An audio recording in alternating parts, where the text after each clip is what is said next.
Dear viewers السلام علیکم. Doctor محمد یوسف اپنے یوٹیوب چینل ہیلتھ کیئر سننا میں ویلکم کرتا ہوں. ڈیئر آج میری ویڈیو کا موضوع ہے گاؤٹ.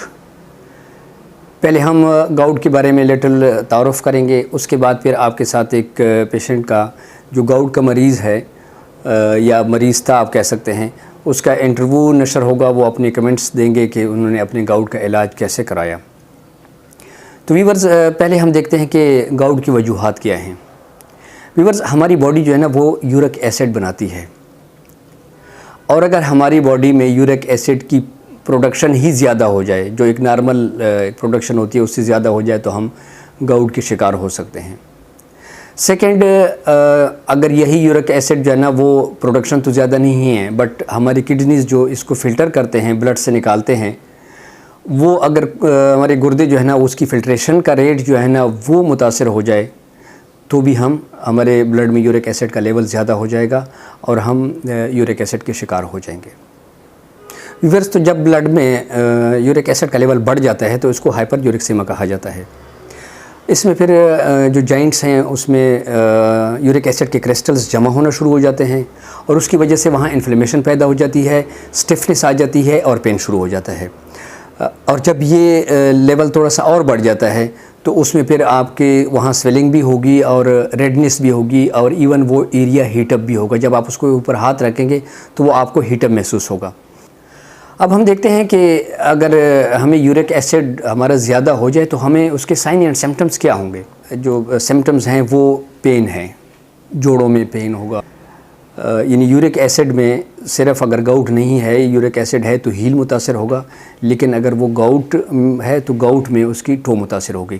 لیکن بدتدریج یہ آپ کی کسی بھی جوڑ کو, ایلبو کو بھی یہ شکار کر سکتی ہے, نیز میں پرابلم آ سکتا ہے, کسی بھی جوائنٹ میں پرابلم آ سکتا ہے. لیکن میں ٹو اس لیے میں کہہ رہا ہوں کہ ٹو میں زیادہ تر جو ہے نا وہ ٹو سے اس کا ابتدا ہوتا ہے. اس کے بعد ہم دیکھتے ہیں کہ اس کو ہم کیسے بچ سکتے ہیں, یا کون سی خوراکیں ہیں. پہلے ہم خوراکیں ڈسکس کریں گے کہ کون سی خوراکیں ہیں جس کی وجہ سے یہ زیادہ جو ہے نا یورک ایسڈ آپ کا زیادہ ہو سکتا ہے. اس میں سب سے پہلے سرخ گوشت, اور سرخ گوشت میں پھر جو آرگن میٹ ہوتا ہے جیسے گردے ہو گئے, جگر کا گوشت ہو گیا, اس سے گاؤٹ میں اور یورک ایسڈ جو ہے نا وہ بڑھتا ہے. اس کے علاوہ جتنی بھی مرغن غذائیں ہیں, روسٹ فرائی چیزیں, ان سے زیادہ بڑھتا ہے. پانی کم پینا, اس سے بھی آپ کا یورک ایسڈ کا لیول بڑھے گا باڈی میں, کیونکہ جتنا آپ زیادہ پانی پئیں گے اتنی فلٹریشن بہتر ہوگی, اور اتنے جناب آپ کی جو اننیسیسری جو مادے ہیں وہ ریموو ہوں گے بلڈ سے.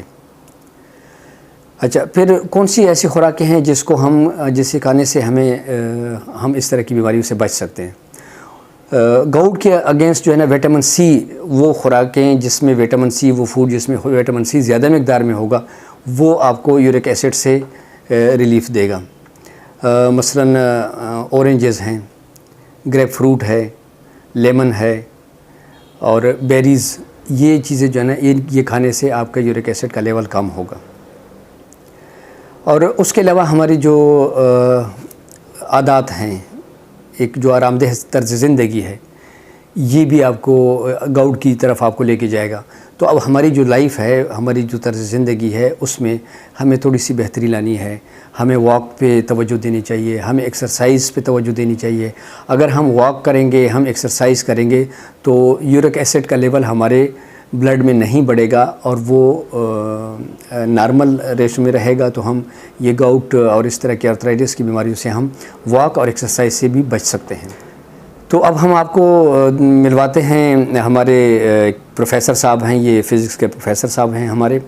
یہ آپ کو بتائیں گے کہ انہوں نے اپنے گاؤٹ کا علاج کیسے کروایا. آئیں ملتے ہیں پروفیسر ظہیر صاحب سے. السلام علیکم. ظہیر احمد, کوئی 30 سال فزکس پڑھائی میں نے, اور ریٹائرمنٹ سے پہلے بھی اور ابھی بھی میں کچھ مسائل محسوس کر رہا تھا, اور ساتھ میں ہجامہ کا تھوڑا سا نالج بھی. ہجامہ